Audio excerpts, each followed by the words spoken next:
为了避免上下班挤地铁，爸妈直接在公司旁边给我买下一套大平层。可我带同事们回家聚会后，实习生柳如烟却不乐意了。你不知道现在房子贬值快吗？日子过得这么奢靡，一看就不是能吃苦耐劳的人，简直太败家了。像你这种只会享受的捞女，我爸妈最看不上了。再说了，你现在花的每一分钱都是你嫁给我哥的陪嫁钱，没有陪嫁，我家是不会让你进门的。我被他这番话恶心的起了一身鸡皮疙瘩，直接与他断交。谁成想他却对我怀恨在心，竟带着全家把我强行掳走，带回山沟逼我给他哥当媳妇。面对身强体壮的柳如尘，我毫无还手之力，最终含恨而终。在睁眼，我回到了邀请同事们来我家的时候，刚想把柳如烟赶出家门，她却抢先一步开口：真优秀，你怎么不说话？遇到难回答的问题又不吭声了？你这房子到底是买的还是租的？你要是不说清楚，我今天就不走了。这房子租的还是买的和你有什么关系？拿上你的东西从这里离开。柳如烟却不依不饶，一把抢过我放在桌上的手机，按着我的手指解了锁，翻出购房合同截图，对着屏幕惊叫出声：居然是全款拿下的，这么豪华的平层得花几百万吧？真优秀，你也太奢侈了。还有你这消费记录，一杯奶茶20几块，一只包要10万块，你花的这些钱够我家好几个月的生活费了。知不知道你现在花的都是以后你嫁给我哥的陪嫁钱？谁允许你看我手机了？真优秀，我把你当嫂子，你却这样对我。你对别人的钱可真有占有欲啊！这是我的钱，我爱怎么花就怎么花，赶紧滚出我的家，不然我就报警了。柳如烟被我的态度吓到，灰溜溜的离开了，连带着其他同事也悻悻的离开了。第二天我刚进公司，就看到柳如烟和其他同事凑在一起聊天，她一看到我便凑了上来，脸上挂着谄媚讨好的笑。优秀，昨天我有点微醺，说话没个注意，我知道你大人有大量，肯定没往心里去，我们还是和之前一样好，对吧？起开，别跟我凑近乎。优秀，你别怪我多管闲事，我真是有点看不下去了。我可是听如烟说了，你都已经和他哥哥订婚了，你平时的吃穿用度都是他哥花的钱吧？他居然连这种谎话都编得出来，简直不可理喻。别因为我一个人，让你们之间的关系也变得尴尬。我只是心疼我哥哥，他那么努力的养猪种地，为的就是以后能给我嫂子一个安稳的家。你好像有那个大病，我根本不认识你哥。真是没想到被我碰上捞女同事了。嫂子，你现在这样对我，我家里人是不会让你进门的，除非你把房子过户给我哥，我可以考虑在爸妈面前帮你说说情。小珍啊，那网上的帖子我们都看到了，你说你现在不仅不认自己男朋友，还在外勾搭有钱人，你那买房钱不是花柳如烟他哥的，那就是花金主的了。难怪天签名牌包换着背部重样，原来是背靠大树好乘凉。瞬间觉得柳如烟的哥哥好可怜啊，老实人就该被人这么伤害吗？你们在说什么？什么帖子？事到如今你还演上瘾了，自己看群聊吧。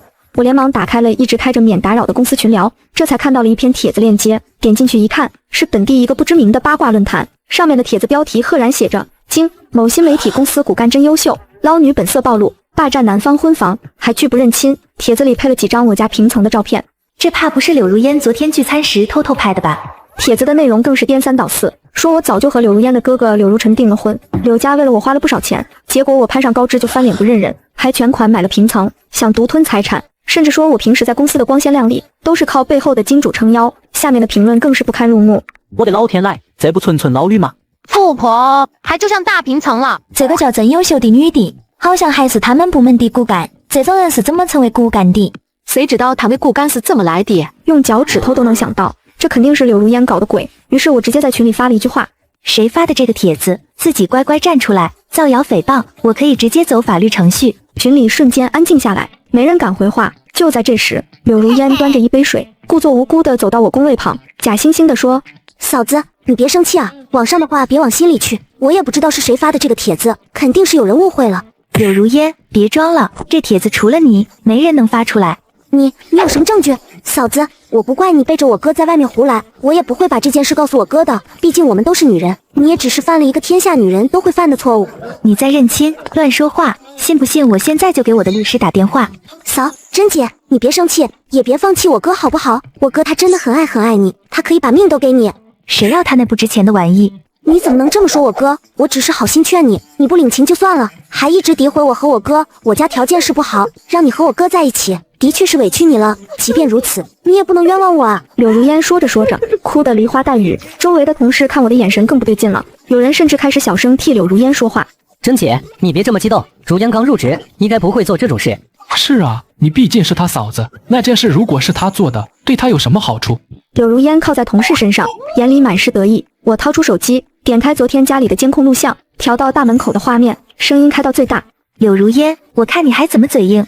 画面里，柳如烟摔门而出后，在门口站了很久，一直在低头打字。她手机屏幕显示的界面就是发帖界面，而时间点正好和论坛帖子发布的时间吻合。周围的声音瞬间消失，所有同事的目光都落在柳如烟身上。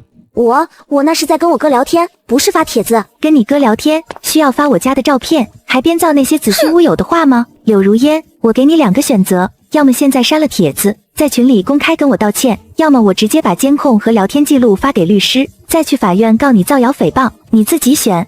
柳如烟看着我手机里的监控画面，知道自己抵赖不了，最终在同事们异样的目光中，哭唧唧地删了帖子，在群里发了一句毫无诚意的道歉，然后捂着脸跑回了自己的工位。经历了平层的风波后，我对柳如烟多了几分防备，平时在公司尽量跟她保持距离，工作上的交接也都是公事公办，不留一点余地。柳如烟则开始改变策略，试图讨好我。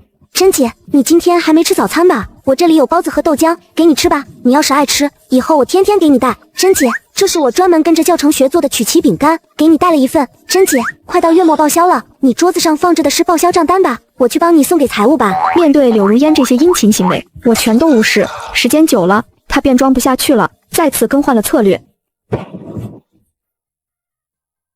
事情的转折发生在公司楼内新建了一个员工食堂之后，因为食堂菜品丰富，味道也极好，为了方便买饭，我干脆一次性充了20万。没想到这一举动又被柳如烟看到了，这下又一次点燃了她的嫉妒之火。那天中午，我刚走到食堂，把卡按在机子上，柳如烟突然冲了过来，一把按住我的手。大家快来看啊，真优秀，一次给饭卡充20万，简直就是挥金如土。他哪里来的这么多钱？还不是靠我哥柳如尘。柳如烟的嗓门很大，瞬间把周围吃饭的同事吸引了过来。我皱着眉推开她的手。柳如烟，你又发什么疯？我充多少钱跟你哥有什么关系？怎么没关系？你现在花的每一分钱都是我哥的，我哥在老家辛辛苦苦种地，卖猪仔赚的血汗钱都被你拿来挥霍了，一次充20万，你吃得起吗？不怕折寿啊？我自己赚的钱，想怎么花就怎么花，轮不到你指手画脚。再说了，你有什么证据证明我花你家钱了？少在这血口喷人！你还敢嘴硬？这卡里的钱都是我哥的，我不能让你这么挥霍，你必须把饭卡交出来，并且以后花钱都要经过我哥同意。我侧身躲开他抢卡的手，接着一把抓住他的手腕，力道大的让他忍不住痛呼出声。柳如烟，你是不是没完没了了？我再说最后一遍，我不认识你哥柳如尘，也没花过他1分钱，你再敢编造谎话污蔑我，我绝对不会再手软。周围有部分同事也看出来柳如烟是在无理取闹，甚至开始小声议论起来。这柳如烟也太过分了吧，人家珍姐充自己的饭卡，关她什么事？就是啊，听说之前就是她造珍姐的谣，现在又来闹，她不是脑子有问题？听说她家里条件不好，是不是看着小珍家境好，心里嫉妒啊？这些话一字不落地传到柳如烟耳朵里，她的脸涨成了猪肝色，眼里的怨毒更甚，却又不敢再跟我硬刚，只能狠狠甩开我的手放狠话。真优秀，你给我等着，我不会就这么算了的，我哥知道了，绝对饶不了你。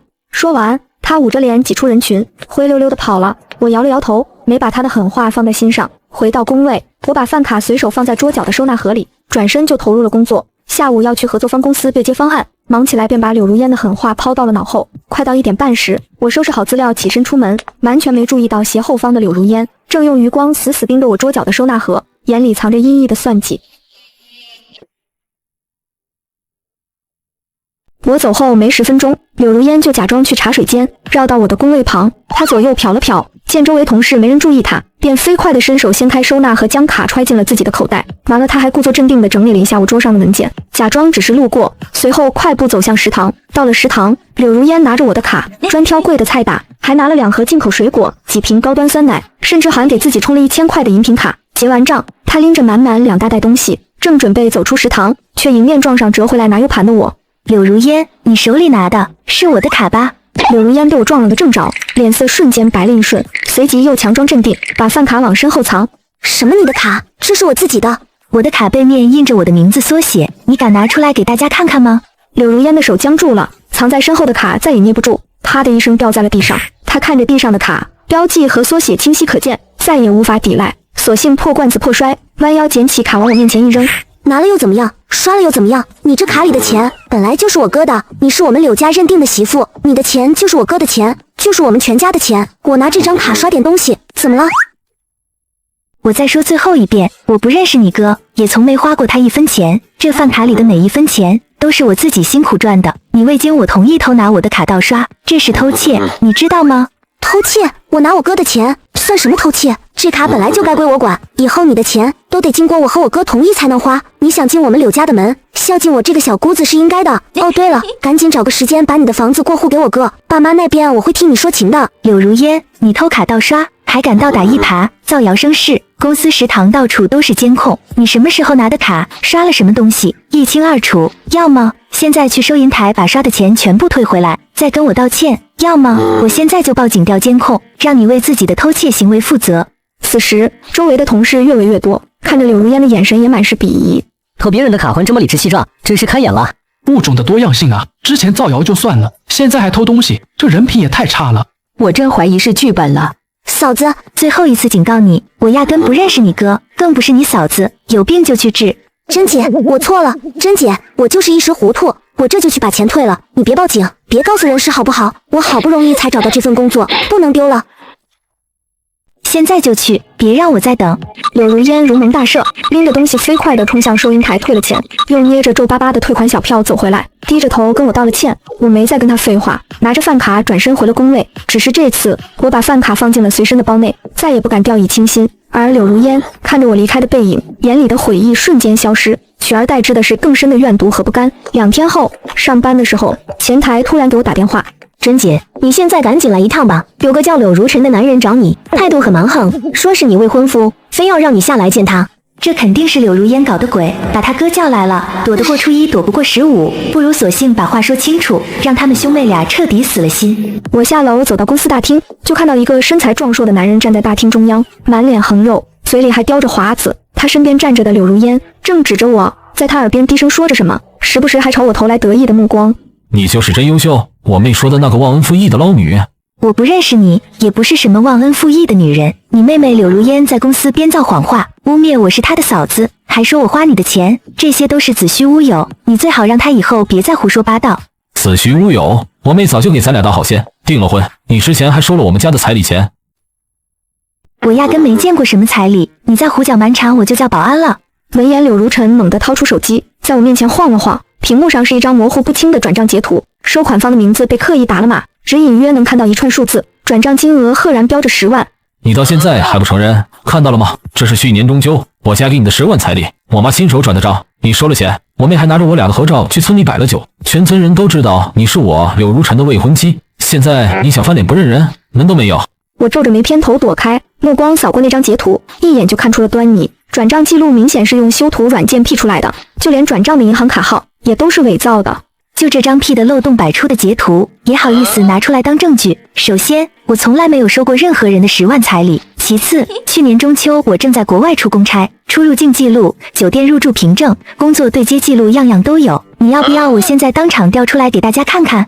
我一边说，一边拿出自己的手机，做事就要打开出入境管理的小程序。柳如尘的眼神瞬间慌了一下，下意识地把手机往身后藏了藏，却依旧强撑梗着脖子喊道：你别想狡辩，肯定是你收了钱不认账，还故意找这些歪理来糊弄人。那合照全村人都见过，你还想抵赖？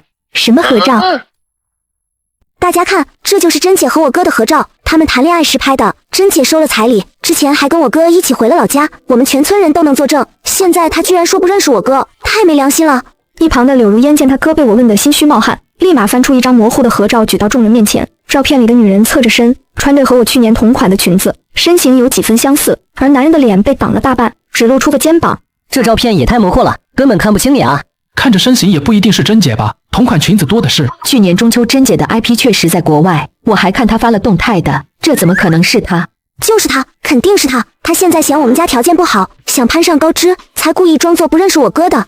跟你废话半天，你还嘴硬，我看你就是现收拾。今天我倒要看看你是娇生惯养的大小姐，骨头有多硬，真当我柳如尘是好欺负的？我告诉你，今天你要么跟我回老家结婚，要么就把房子过户到我名下，再给我拿200万陪嫁，这事就算了。柳如尘说着，伸手就要去捏我的下巴，他的手带着一股浓重的烟味和汗味，我嫌恶的侧身躲开，同时抬手挡住他的手。我警告你，你再在这里胡搅蛮缠，我就报警了。报警？你报啊！我倒要看看帽子叔叔来了，是帮你这个忘恩负义的捞女，还是帮我这个受害者？哥，你别生气，珍姐这人就是矜持，女孩子都容易害羞，你好好跟她说，她会想明白的。毕竟她嫁给你，不仅不吃亏，还是捡了大便宜。柳如烟，你少在这里煽风点火，无事生非。你编造谎话，还把你哥叫来公司闹事，已经严重影响了我的工作和声誉。我现在就给保安打电话，让你们兄妹俩都走人。臭女人，你还敢打电话？我看你是敬酒不吃吃罚酒。他的动作很粗鲁，我躲闪不及，手机被他一把抢过去摔在地上，屏幕瞬间碎裂，周围的同事都围了过来，有人想上前劝架，却被柳如尘的凶神恶煞吓得不敢靠近。我看着地上碎裂的手机，心里的火气彻底爆发了。你敢摔我的手机？我看现在也没必要叫保安，你这是寻衅滋事，我现在就报警，让帽子叔叔来处理。我转身就要去前台接电话，柳如尘却一把抓住我的胳膊往公司门外拖。我今天就把你拖回老家，看你还敢嘴硬。对，哥，把他带回去，看他以后还敢嚣张。就在这时，公司的保安赶了过来，还有我的部门经理也听到动静下楼了。你在干什么？赶紧把人给我放开，这是公司，不是你撒野的地方。你喊什么？我找我未婚妻要说法，关你们什么事？谁是你未婚妻？真优秀，根本不认识你。你妹妹柳如烟在公司造谣生事，现在还把你叫来闹事，你们这是扰乱公司秩序，再不走我们就报警了。柳如烟见经理态度强硬，还喊来了保安，心里也慌了，拉着柳如尘的胳膊说：哥，我们先走吧，以后再找他算账。柳如尘狠狠瞪了我一眼，放下一句你给我等着，这是没完。然后在保安和同事的注视下，跟柳如烟灰溜溜地离开了公司。小珍，你没受伤吧？你放心，公司一定会严肃处理这件事。我没事，谢谢经理，麻烦你了。本以为经过这事，公司会把柳如烟开除，可没想到柳如烟竟哭着跑到人事那里。我哥只是一时冲动才会来公司闹事，而且我家里条件不好，真的很需要这份工作，求公司再给我一次机会吧，我一定好好干。人事经理架不住他的软磨硬泡，又想着他是个实习生，还没转正，最后只是给了他一个警告，这事就不了了之了。我得知这个结果后，心里很不爽，却也知道多一事不如少一事。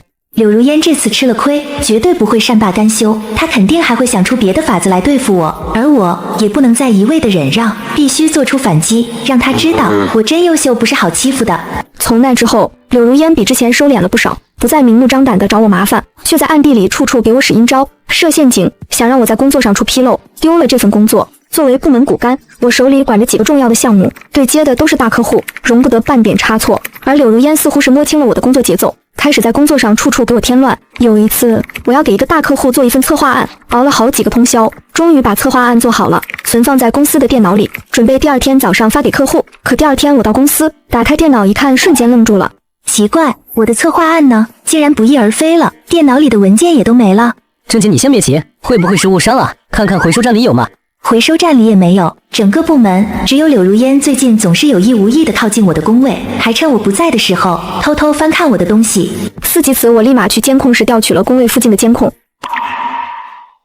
果然，监控画面里清晰地显示，昨天晚上我加班离开后，柳如烟偷偷溜到我的工位，打开电脑删除了策划案的所有文件，还清空了回收站，证据确凿。我拿着监控录像直接找到了部门经理和人事经理。柳如烟被叫来的时候，却依旧想抵赖。我只是路过珍姐的工位，不小心碰到她的电脑而已，真的没有动过里面的东西。你真是不见棺材不落泪啊！要不要我放监控帮你好好回忆一下？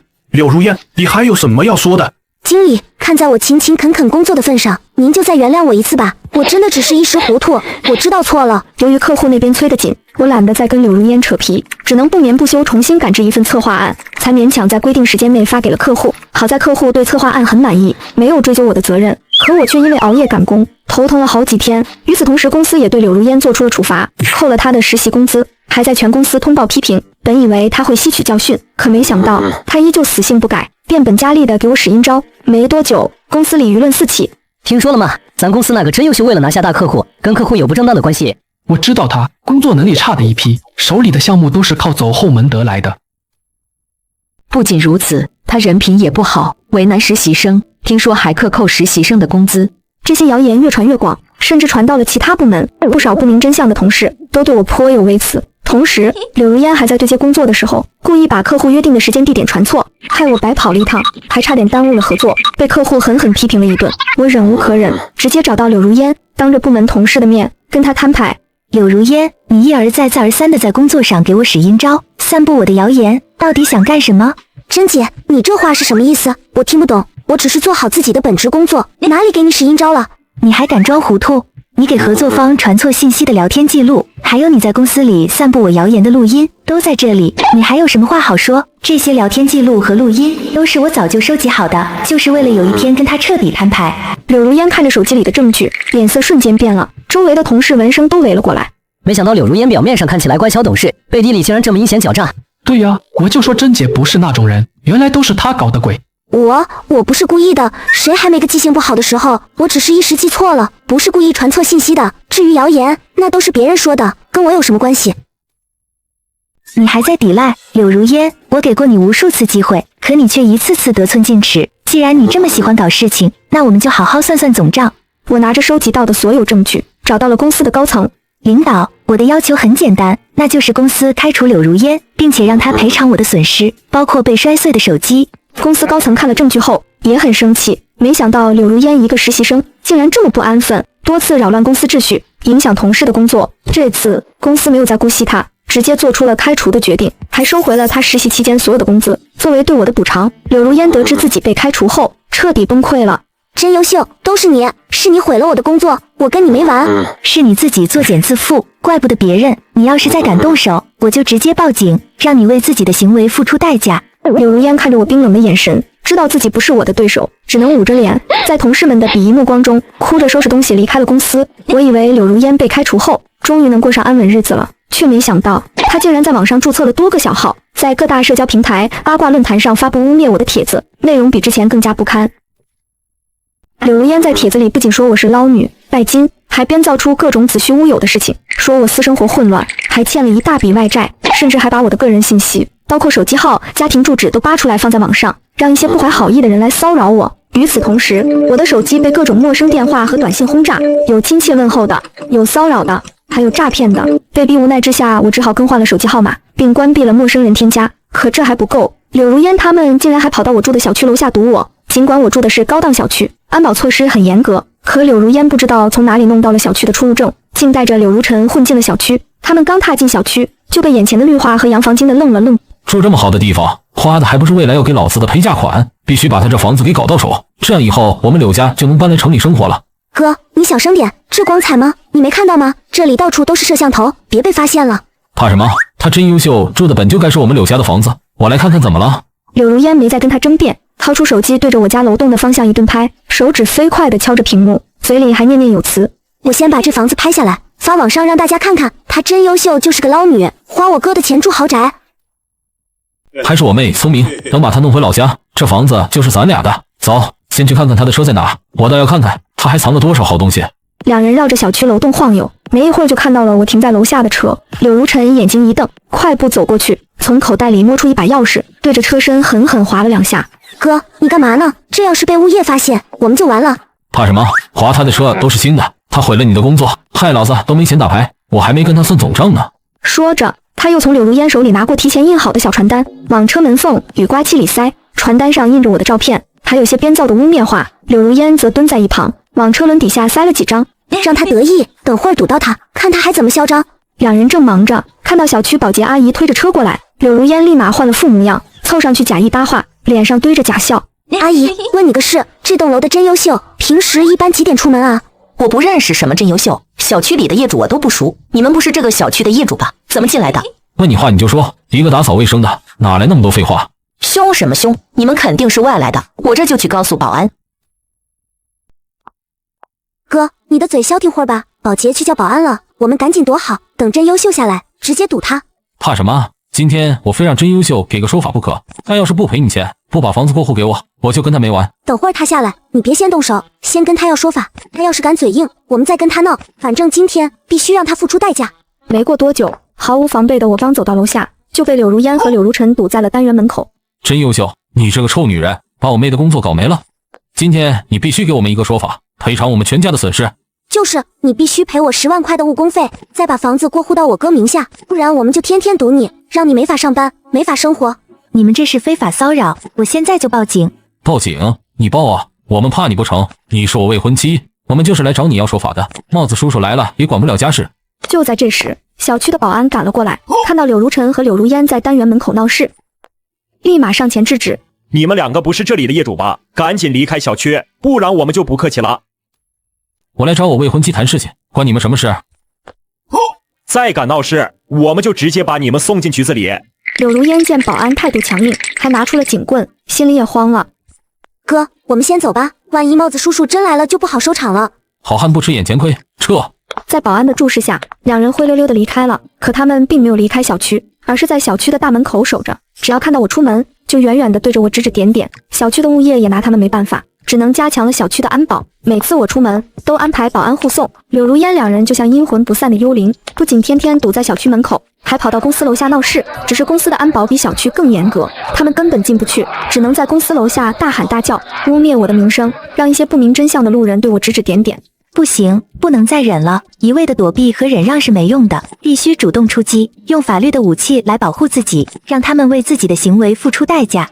之后我找了专业的律师，收集了柳如烟和柳如尘造谣诽谤、非法骚扰我的所有证据，然后向法院提起了诉讼，要求他们停止对我的骚扰和污蔑，公开向我道歉，并且赔偿我的精神损失费和经济损失。甄女士，我现在已经帮你向法院申请了人身安全保护令，禁止柳如烟和柳如尘靠近你，以及删除他们在网上发布任何污蔑你的信息，并禁止他们到你的小区和公司楼下闹事。法院很快就受理了我的案件，相关工作人员带着人身安全保护令，找到柳如烟和柳如尘租住的城中村小出租屋时，兄妹俩正窝在满是杂物的屋里吃泡面。工作人员看着屋里杂乱的景象，眉头微皱，将1式2份的保护令递到两人面前，语气严肃：柳如烟、柳如尘，这是法院下达的人身安全保护令，你们仔细看清楚，签个字。这什么玩意儿？凭什么？他真优秀，把我妹的工作搞没了，我们找他要说法怎么了？这法院是他开的吗？哥，你别嚷嚷，同志，这中间是不是有误会？明明是真优秀欺负人，怎么反倒成了我们的问题？有没有误会？法院已经调查清楚了，这是依法下达的文书，不是你们口中的误会。真优秀女士提交了你们造谣、骚扰、寻衅滋事的完整证据，法院才会做出这个裁定。另外，我再强调一遍，从今天起，你们必须严格遵守上面的所有条款。一旦发现你们靠近真优秀女士，或者继续发布污蔑她的言论，法院会直接采取强制措施，绝不姑息。柳如尘还想争辩，被柳如烟死死拉住。他对着工作人员挤出一个勉强的笑，然后拿起笔签字。尽管柳如尘一脸不服气，却还是在柳如烟的催促下签了字。工作人员收好保护令，又叮嘱了几句，转身离开了出租屋。门被关上的瞬间，柳如尘直接一脚踹翻旁边的凳子。气死我了！这真优秀，真有本事，还敢找法院？不就是有几个臭钱吗？真当能一手遮天了？难道我们被他一次次羞辱，就这么算了？你能咽下这口气吗？咽不下，当然咽不下。现在法院盯着呢，明着来肯定不行。你没听工作人员说吗？再敢靠近他，或者是造谣，直接抓去拘留。我们现在根本耗不起。那怎么办？总不能就这么看着他舒舒服服住豪宅，而我们却在这个潮湿发霉的出租屋里受气？难不成我们真要认怂？认怂？不可能，明着来不行，我们就继续按着来。这保护令管天管地，还能管得住我们在网上说几句话吗？老妹啊，还是你脑子好使。柳如烟点开手机里的社交软件，翻出几个早就注册好的小号，这些小号都是用虚拟手机号注册的，资料也填得乱七八糟，根本查不到真实信息。你看，我之前就注册了好几个小号，一直没用。保护令只说不准明着发布污蔑他的信息，没说我们不能用小号偷偷发。可要是被查出来怎么办？查不出来的，这些小号都是虚拟号注册的，我再把 IP 地址改一改，定位弄到别的城市，就算真优秀有天大的本事，也查不到我们头上。那天之后，网上的言论铺天盖地。后来没过多久，律师那边给我传来了新消息。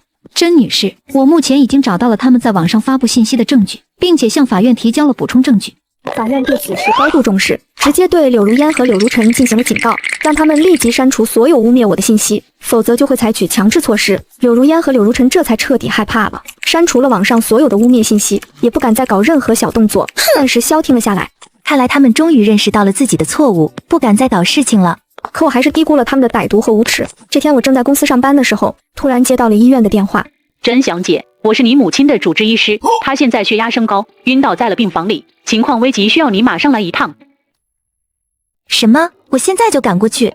等我到病房的时候，一眼就看到躺在病床上的妈妈，她脸色苍白，嘴唇干裂，看得我满是心疼。妈，你感觉好点了吗？怎么会突然血压升高呢？现在好多了，闺女，一个叫柳如烟的给我发来很多消息，还打了很多电话，说你在市里做了很多见不得人的事，是个老女，还说我欠了一大笔外债，让我和你爸好好管管你。闺女，你跟爸妈说实话，这究竟是怎么回事？我这才了解了事情的原委，因为爸妈平时住在外地，很少来这边，只有逢年过节的时候才会过来看看我。前段时间我妈因为身体不舒服，才来市里的医院做检查，还准备检查结束后在这里陪陪我。可我完全没想到，这事竟然被柳如烟知道了。她不知通过什么渠道获取了我妈联系方式，给她发了一些东西。我妈看完后，这才一气之下血压升高。看着她虚弱的样子，我心里的火气直往上冒，立马给律师打电话，把这事告诉了他。李律师，我现在该怎么做？甄女士，你赶紧收集证据，我会向法院提起诉讼，追究柳如烟和柳如尘的法律责任，因为他们的行为已经涉嫌寻衅滋事和故意伤害。好，我现在就着手准备证据。柳如烟居然敢动我家人，这次绝不能轻易饶她，必须让她付出代价。之后我在医院陪了妈妈几天，她的身体慢慢好转，只是心里还是很担心我只能一遍遍安慰她，告诉她那些都是柳如烟编造的谎话，让她放心。妈妈出院后，我不敢再让她住在我家，怕柳如烟他们再来骚扰她，只能让爸爸带着妈妈回老家。优秀，那个柳如烟和他哥太恶毒了，你一定要保护好自己，实在不行就回家吧，爸妈养你。爸妈，你们放心吧，我会保护好自己的，不会让他们欺负我的，我会用法律的武器，让他们为自己的行为付出代价。好哈，闺女长大了，我跟你妈就先回家，但你记着，我们相信你，并且爸妈永远是你坚实的后盾。送走爸妈后，我心里的怨恨和愤怒达到了顶点。随后，我让律师加快了案件的处理进度，同时向法院提交了柳如烟骚扰我妈，导致我妈晕倒住院的证据，包括短信记录、通话记录、医院的诊断证明等等。法院很快就再次开庭审理了我的案件。柳如烟和柳如尘被传唤到庭，面对我提交的证据，他们无从抵赖。我就是一时糊涂，才做出这样的事，能不能让我和甄优秀聊一聊？他人那么好，肯定会体谅我的，肯定会原谅我的。我家里条件不好，希望法院能从轻处罚。我没错，我什么都没做错。那个甄优秀明明就是我未婚妻，她还欺负我妹妹，我只是在为我妹妹讨回公道而已。可法律是公平公正的，不会因为他们的卖惨和蛮横就姑息他们。法院经过审理后，做出了最终的判决。柳如烟和柳如尘犯诽谤罪、寻衅滋事罪，数罪并罚，判处柳如烟有期徒刑1年，柳如尘有期徒刑1年6个月。除此之外，还要求他们在各大社交平台和八卦论坛上公开向我道歉，赔偿我的精神损失和经济损失费共计20万元。听到法院的判决，柳如烟瞬间瘫软在被告席上，嚎啕大哭。柳如尘则叫嚷着要上诉，可他们的上诉根本没用，法院直接驳回维持原判。很快，柳如烟和柳如尘被送进了监狱，开始了他们的牢狱生活。围绕在我身边的风波终于平息了，那些污蔑我的谣言也随着他们的入狱而不攻自破。公司里的同事都知道了事情全部的真相。优秀，真是对不起啊，我们之前都误会你了，向你道歉，希望你别跟大伙计较，我们也都是别柳如烟给蒙骗了。对呀，柳如烟如今有这下场，真是活该。还好我一直都相信小珍，相信这件事会有反转。珍姐，这段时间以来你受了这么大的委屈，我看你人都瘦了一圈，我这里有早上刚煲的鸡汤，你拿去喝吧。就连公司高层也对我表达了歉意，经理找到我，转达了领导们的决定。优秀啊，这段时间的事公司都听说了，也是因为公司监管不力，就该在柳如烟刚闹出小动作的时候把她开除。你可千万别往心里去，毕竟你可是咱们公司的骨干人员。另外，公司决定给你放一个长假，你好好休息，调整心态，回来之后就直接接任副主管的职位吧。我接受了公司的安排，休了一个长假，去了外地旅游，放松心情，再回到公司，我的生活也慢慢回归了正轨。让我没想到的是，柳如烟在监狱里依然不安分，通过监狱的信件系统给我写了很多恐吓信。真优秀，你给我等着，我出狱后一定会找你报仇，让你生不如死。我收到柳如烟的恐吓信后，并没有害怕，只是把这些信件都收集起来，交给了律师。律师拿着这些信件，向监狱和法院进行了举报。囚犯柳如烟在监狱里依旧不思悔改，还对我方当事人真优秀女士进行恐吓威胁。我方要求监狱对柳如烟进行严肃处理。监狱接到举报后，对柳如烟进行了调查，证实了柳如烟的行为，对她做出了严厉的处罚，不仅取消了她被探视的机会，还关了禁闭，进行思想教育。柳如烟这才彻底老实了，再也不敢对我写恐吓信。与此同时，律师还对我带来了柳如尘的消息。柳如尘在监狱里的日子也不好过，她性格蛮横，在监狱里总是和其他犯人发生冲突，动不动就打架，被监狱的管教人员多次处罚，关了好几次禁闭，最后被收拾得服服帖帖，再也不敢嚣张了。这都是他们自己找的，既然选择了一条歪路，就要为自己的行为付出代价，就算是在监狱里，也别想好过。时间过得很快，转眼之间，柳如烟的刑期就快满了，还有1个月，她就要出狱了。得知这个消息后，身边的朋友和家人都很担心。电话里，我妈再三叮嘱道：“闺女，我听说她要出狱了，要不你就回家吧。我和你爸实在不放心，怕她再找你的麻烦。”妈，我知道你是为我好，可我并不想因为柳如烟而离开自己生活和工作的城市，而且我已经联系了律师，提前做好准备，不会让自己受到伤害的。你们放心，我会好好照顾自己的。可是，你就别可思了，相信闺女吧，她有这个能力。安抚好爸妈后，我又给律师打去电话，告诉他一旦柳如烟出狱后敢再来骚扰我和我的家人，就立马采取法律措施。同时，我也加强了自己的安保措施，在家门口加装了可视门铃，还请了专业的安保人员，随时保护我的安全。柳如烟出狱的那天，我让律师和安保人员在附近守着，观察柳如烟的动向。据律师反馈，柳如烟出来的时候形单影只，没有人来接她，她在门口逗留了一会儿，上了一辆出租车，直奔我家小区，却在门口被保安拦了下来。柳如烟见进不去小区，就在小区门口撒泼打滚，引来许多路人围观。真优秀，你给我出来！你设计陷害我，让我踩缝纫机，我跟你没完！律师得知这件事后，第一时间报了警。帽子叔叔很快就赶到了现场，看到柳如烟在小区门口撒泼打滚，立马上前制止，并且对他进行了警告。可柳如烟根本不听警告，帽子叔叔见状不再姑息，直接把他带回了所里，以寻衅滋事和袭警的罪名对他进行了刑事拘留。谁知他出来后还想来找我，却在半路上出车祸，没了双腿，最后只能回到了山区。而柳如尘在监狱里依然不改蛮横的性子，多次跟人起冲突，终于再一次动手后，被人按在马桶里溺毙了。自此，我的生活终于恢复平静。